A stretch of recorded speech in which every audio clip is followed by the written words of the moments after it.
दोस्तों, आज मैं जो आप लोगों के सामने जो भी रख रहा हूँ जानकारी, वह जानकारी 24 लिंगों का जो ग्रंथ है उस ग्रंथ से लिया गया है। और आज मैं ऋषिकेश के बारे में आप लोगों को जानकारी दे रहा हूँ अपने ब्लॉग के माध्यम से। ऋषिकेश में देवदत्त नामक ब्राह्मण ने घोर तपस्या की थी, लेकिन वह विष्णु और शिव को अलग मानता था। लेकिन इसी भेद बुद्धि के कारण इंद्र एक अप्सरा के द्वारा उनकी तपस्या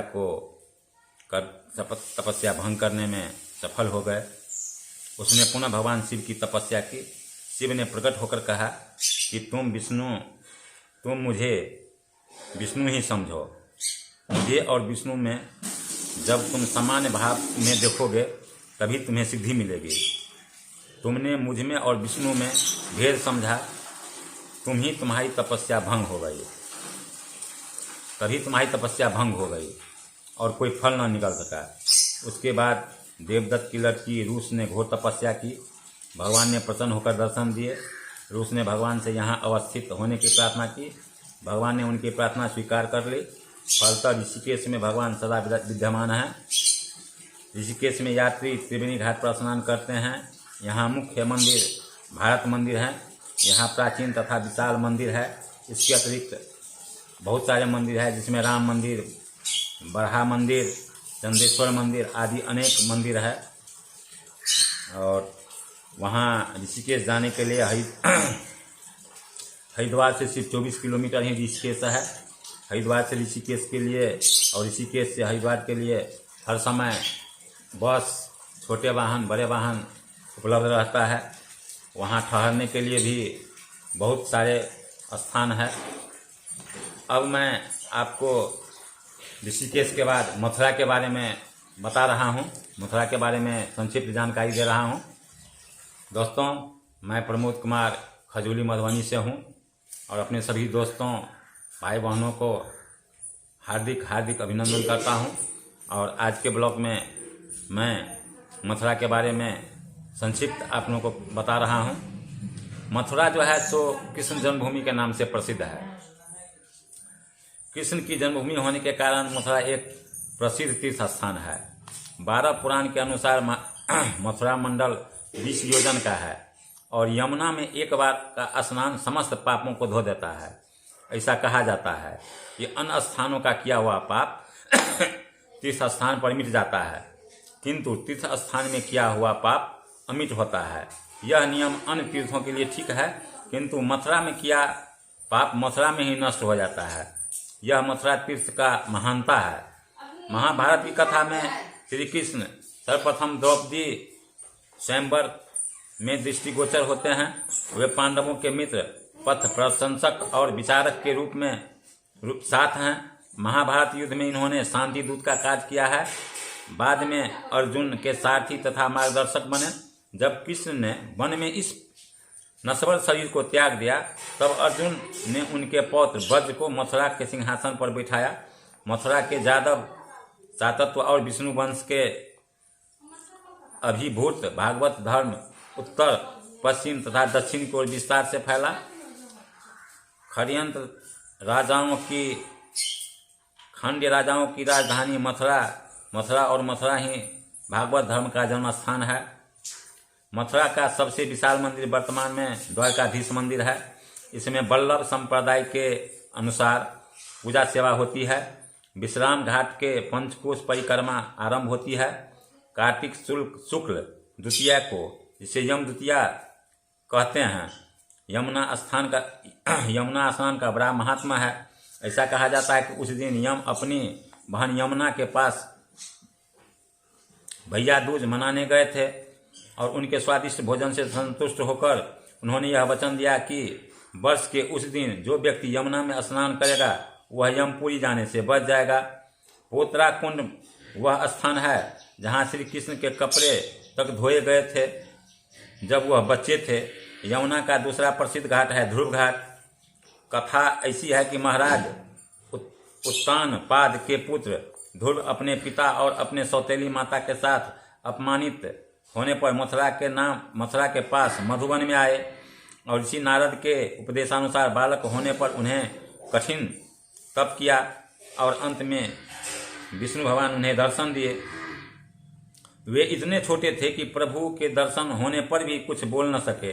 जब भगवान ने वेद रूप अपने संग से उनके कपोल का स्पर्श करके उन्हें वाणी दी तो उन्होंने भगवान की स्तुति की।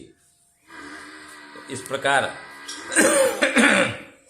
मथुरा का वर्णन मैं अपने ब्लॉग के माध्यम से आप लोगों के सामने में रखा हूँ। अब मैं वृंदावन के वर्णन को लेकर आपके सामने आया हूँ। मथुरा जंक्शन से 10 किलोमीटर दूर स्थित वृंदावन को मंदिरों की नगरी कहा जाता है। यहाँ की गली गली में मंदिर बने हुए हैं। वर्तमान वृंदावन मथुरा शहर से 8 किलोमीटर है, जो 16वीं शताब्दी के लगभग बसा था। इसी काल में बंगाल के महान योगी चैतन्य महाप्रभु ने अपनी अंतिम यात्रा वृंदावन में की थी। उसके बाद देश के अनेक भागों से भक्तजन आए और वहां बसते गए। मथुरा से 10 किलोमीटर पर स्थित गोकुल नगरी है। श्री कृष्ण बाल लीलाओं की यह लीला स्थली भी थी। यहाँ पर भी अनेक मंदिर है।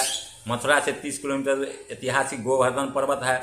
इसी गोवर्धन को श्री कृष्ण भगवान ने अपनी उंगली पर धारण किया था और मथुरावासी का जो पानी से जो त्राहि माने हुआ था उससे बचाया था। मथुरा से 55 किलोमीटर पर नंदगांव है। यहाँ भी यात्रा करने दर्शन करने सारे लोग जाते हैं। वैसे मथुरा जाने के लिए भी हर सुविधा उपलब्ध है। जाने आने के लिए रोड, छोटी वाहन, बड़ी वाहन, रेलगाड़ी, हवाई जहाज सब वहाँ जाने के लिए अवेलेबल है, उपलब्ध है। मथुरा से गोकुल, नंदगांव आदि के लिए भी हर वाहन जाती है। हर वाहन के जाने का सुविधा है। अब मैं आप लोगों को अयोध्या का जो है जो अपने ब्लॉग के माध्यम से जानकारी दे रहा हूँ। तो प्राचीन भारत की संस्कृति सप्त पुरियों में अयोध्या का प्रथम स्थान है।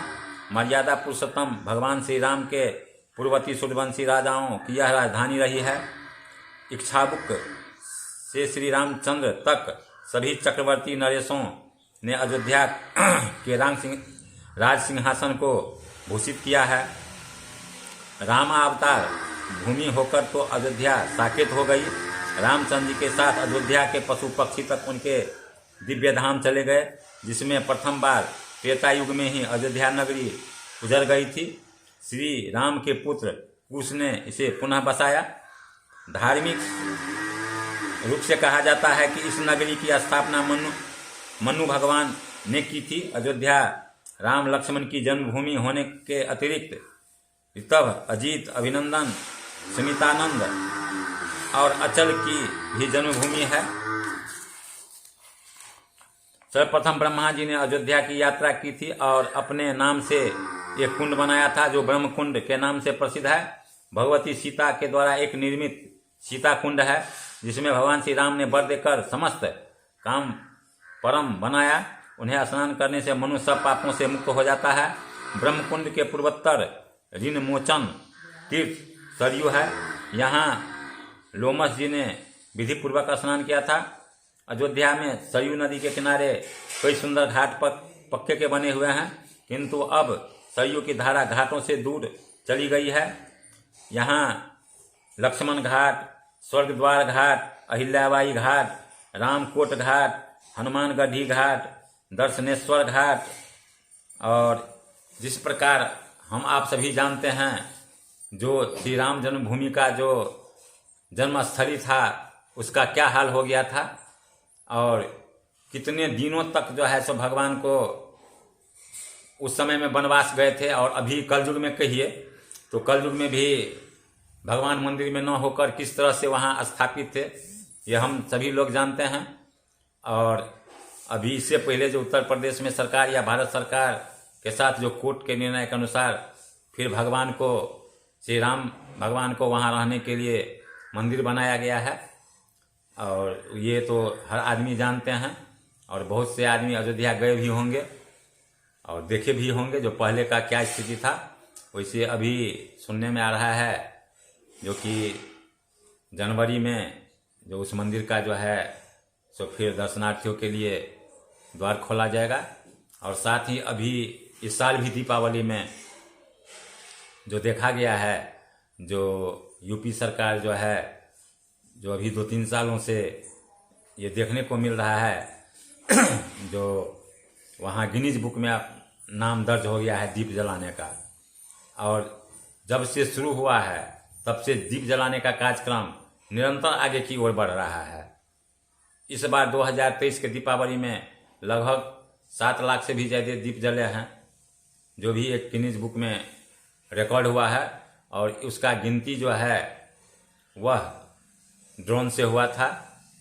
और पहले के अयोध्या में और अभी का जो अयोध्या नगरी बसा हुआ है, और धीरे धीरे अब वाकई में भगवान रामचंद्र जी का जो कहिए सो हाथ अभी अयोध्या पर पड़ा है, जिसके चलते अयोध्या नगरी का जो है तो उद्धार हो रहा है। और इसी उद्धार में भगवान का भी वासना फिर अपने जन्म स्थान पर हो रहा है। तो दोस्तों, अगर आपको मेरा चैनल पसंद आया हो तो इसे आप लाइक सब्सक्राइब जरूर कीजिएगा।